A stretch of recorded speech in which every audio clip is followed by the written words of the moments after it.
everybody, this is Lauren with Shabby Chic Sundae, and today's project share is my design team project for Shabby Art Boutique, and I'm using the June collection titled Gentle Summer Days.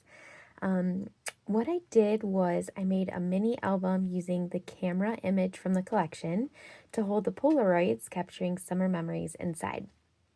So if you've ever wanted to make a mini album, but maybe you didn't have the metal cutting dies to do so or the binding supplies, well, that's how I felt too.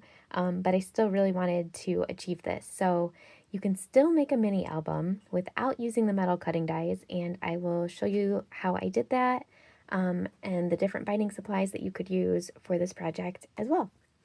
So for the cover, I double backed two of the word slices together right here. I used the peach blank one twice to put summer and 2026 on, and then I popped them both up on the peach gingham, which is underneath. So those are two of the different word slices that come in the collection. And then these little blue flowers, these are tiny little resin flowers, and they come in a variety of sizes. And I store them in these little glass containers that I get from the Dollar Tree on my sequin shelf. So those are fun, and I just used art glitter glue to attach those. So what I did, I'll explain that really quickly. I tried to do a tutorial, but I could not achieve that since this is my first time around making this. But what I did was I chose the camera image and then I sized it to what I wanted it to be for my mini album. So the longest point to the longest point for me was 6 inches, and then 6 inches tall as well from top to bottom. And what I did was I printed one, obviously just for the cover. And then what I did was I printed the camera on the back of the journaling pages from the collection. So you really could print the rest of the camera images just in black and white because you're not actually printing it to see the camera. You're printing it to use it as your template for your base pages. So you just need one good one for the front, and then the rest are just going to be your template. So I printed them this way, as you can see. And then in Cricut Design Space, what I did was I mirrored the image so that it would flip-flop like this. So you have half of your pages this way, the other half are this way, and then I glued them together. And so then I had the journaling pages designs on the side. You're not going to see the camera printed images. Those are glued together on the inside. And then these are your base pages. Then to attach your pages, what I did was I used just blue binder rings. So 3 blue binder rings right here on the side of the camera. And I wanted to leave as much space as possible, so I made my own hinges. But what you could do, you could just add your binder rings right to the edge of your camera if you wanted to. So what I did was I used the scraps that were from after my Cricut machine cut out all the different cameras. I had half of the paper left over. So my scraps, I used then to make the hinges. And so what I did was I took my page here and I glued the scrap right here and then glued these together. And there is my hinge. And then you can determine, obviously, how much you want to cut off, but I just sliced off maybe about that much, and then you can put your 3 binder rings there. And so, obviously, then I used a second scrap. I glued that here so that you wouldn't see any blank white paper. So that's essentially how I made it. Hopefully that makes sense. If not, please ask questions, and I'd be happy to answer them. But then you can just decorate your binder rings with some fun matching trim. So I have a couple different things here. I have peach tulle and peach lace, peach ribbon, and then also the blue ribbon here on the side too. And that just adds a fun little frill. And you can also dangle some charms off of the side of your binder rings as well. And then this is what the back side looks like. I just left it blank. So you can see this is one of those scrap hinge pieces, the scrap paper to make the hinge. And then I just used the plain peach here on the front to match my word slices. So then the last thing I wanted to show you before I actually show you the inside, a couple different things you could use for binding if you don't have binder rings. And this is what I mean by the binder rings. So I just use the small 1-inch, and they just open like this and close. But there's different kinds, and there's different thicknesses as well. So, oh, that one's not opening. You can also just get plain silver, and they have a whole bunch of different sizes too. So you can use binder rings.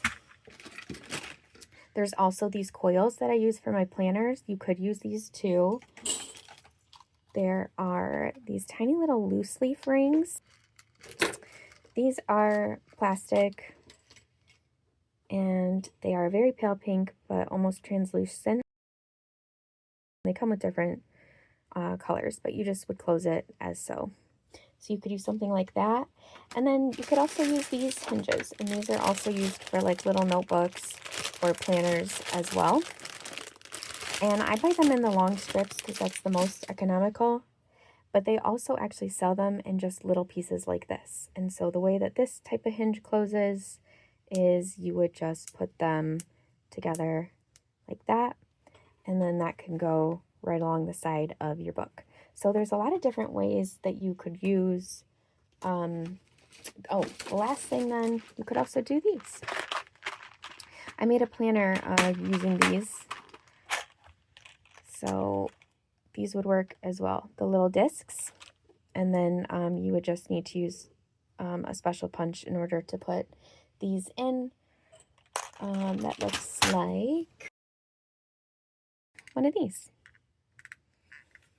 So a lot of different options that you could use to close your pages.